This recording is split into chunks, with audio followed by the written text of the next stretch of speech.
Energy season with Saurabh Mishra में आपका बहुत बहुत स्वागत है। मैं हूं सौरभ और आज इस कोविड के सीज़न में हम एनर्जी सीज़न के पहले वीडियो में हम बात करेंगे धैर्य, जो बहुत ज़रूरी है इस सीज़न में और इस कोरोना में। और इसके पीछे मैं कई उदाहरण भी लाया हूं, आपको बताऊंगा कि धैर्य से कुछ भी जीता जा सकता है। बहुत बड़ी जंग जीती जा सकती है धैर्य से। मैं देख रहा हूँ जैसे ही कई लोग महीनों से बीमार हैं, हफ्तों से बीमार हैं, 6 महीने से बीमार हैं, लेकिन जैसे ही कोविड रिपोर्ट आया पता चला हार्ट अटैक से उनका डेथ हो गया। ये एक डर ही है, घबराहट ही है जो ये सब कर रहा है। कोरोना बड़ी बीमारी नहीं है, बहुत बड़ी बीमारी नहीं है। कोरोना बहुत छोटी बीमारी है, लेकिन इससे घबरा जाना बहुत बड़ी समस्या खड़ी कर रहा है हम सब के लिए।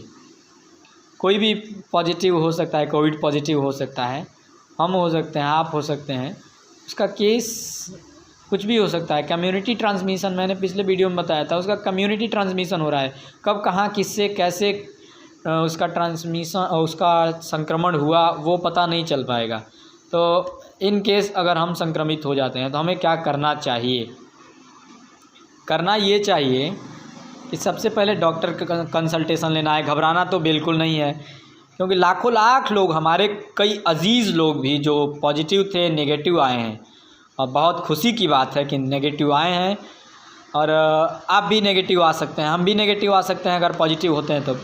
हालांकि ऐसा कोई केस नहीं है, अभी हम पॉजिटिव नहीं हैं, और भगवान करें कोई पॉजिटिव हो भी ना, हम भी ना हो। लेकिन अगर पॉजिटिव आ जाते हैं तो इसका केस ये होना चाहिए कि धैर्य हमको आपको बनाना चाहिए, और धैर्य के साथ इस लड़ाई को हम जीत सकते हैं। धैर्य के बहुत बड़े उदाहरण हैं राम, बहुत बड़े उदाहरण। जब प्रभु श्री राम को पता चला कि सुबह उनका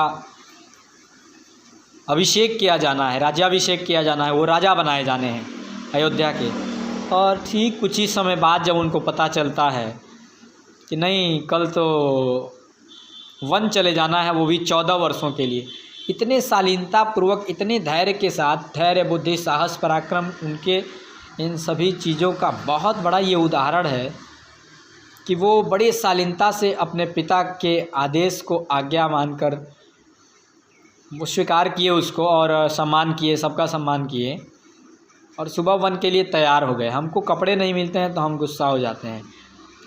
आज थोड़ा सा कोविड पॉजिटिव रिपोर्ट क्या आया, हम पूरे टेंशन में आ जाते हैं। पहले मरने से कोई फ़ायदा नहीं है। यदि आप टेंशन में नहीं होंगे तो आप कोविड से जीत सकते हैं। आप डिप्रेस्ड नहीं होंगे, एंग्जाइटी के मरीज़ नहीं होंगे कोरोना की वजह से, तो आप जीत सकते हैं, हम जीत सकते हैं। लेकिन जब हम धैर्य खो देंगे तो ऐसी स्थिति हमारे लिए भयावह करता जा रहा है कोरोना।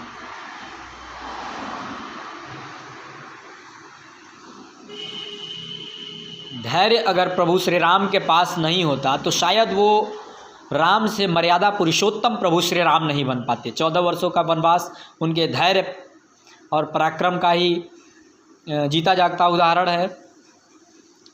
और उनके धैर्य का एक उदाहरण और है, बहुत विशाल उदाहरण तो बहुत है उनके जीवन में, क्योंकि चमत्कार उनके जीवन में नहीं था। और ये दूसरा उदाहरण जो है, जब लड़ाई शुरू होनी थी प्रभु श्री राम और रावण में, तो बातचीत हो रही थी। उनके लोग कह रहे थे कि उतने बड़े आदमी से लड़ना है साहब, कुछ स्ट्रेटजी बना लेते हैं, कुछ कैसे लड़ना है, किससे लड़ना है, कहाँ लड़ना है। तो प्रभु श्री राम ने बड़े शालीनतापूर्वक उस सभा में उस अपने लोगों से कहा कि नहीं, वो अंगद को मैंने भेजा है रावण को समझाने के लिए, वो मान जाएगा, फिर लड़ाई करने की कोई ज़रूरत ही नहीं है, हम नहीं करेंगे लड़ाई। लेकिन रावण नहीं माना, वो दुर्भाग्य था रावण का। लेकिन ये बहुत बड़े धैर्य का उदाहरण है। और उस समय जो बातचीत अंगद और रावण से हुआ था, तो रावण ने अंगद से कहा था कि तुम्हारे उस फ़कीर और हमारी क्या लड़ाई, हमारे साथ लाखों लाख सेना है, करोड़ों करोड़ लोग हैं, और वो उससे हमारी क्या लड़ाई हो सकती है। तब अंगद ने बड़े आसान से शब्दों में उन्हें जवाब दिया था कि हाँ, उनकी और तुम्हारी क्या लड़ाई है। और राम कि एक बंदर ने पूरा सिंधु नदी पार करा दिया। एक श्लोक है, छंद है, सिंधु तरो उनको वनरा तुझ पे धनुरेख गई न तरी। उनके एक बंदर ने, मतलब हनुमान उनके चाचा लगते हैं अंगद के, लेकिन चाचा भी नहीं कहे, क्योंकि भय में लाना था रावण को। तो उन्होंने कहा सिंधु तरो उनको वनरा तुझ पे धनुरेख गई न तरी। तुझ पे एक धनुष की रेखा नहीं तरी गई, उनके भाई ने खींच दी थी, लक्ष्मण रेखा। सिंधु तरो उनको वनरा तुझ पे धनुरेख गई न तरी। तुझ पे धनुरेख गई न तरी। बांधोई बांधत सो न बधो उर्वारिधि बांध के बाट करी। उर्वारिधि बांध के बाट करी। के तेलनी तूलनी पूछ जरी न जरी गढ़लंक जराय गरी। कि सिंधु तरो उनको वनरा तुझ पे धनुरेख गई न तरी। तुझ पे धनुरेख गई न तरी। बांधोई बांधत सो न बध्यो उर्वारिधि बांध के बाट करी। उर्वारिधि बांध के बाट करी। अजहूँ रघुनाथ प्रताप की बात तुम्हें 10 कंठ न जानी परी। तुम्हें 10 कंठ न जानी परी। तेलनी तूलनी पूछ जरी न जरी गढ़लंक जराय गरी।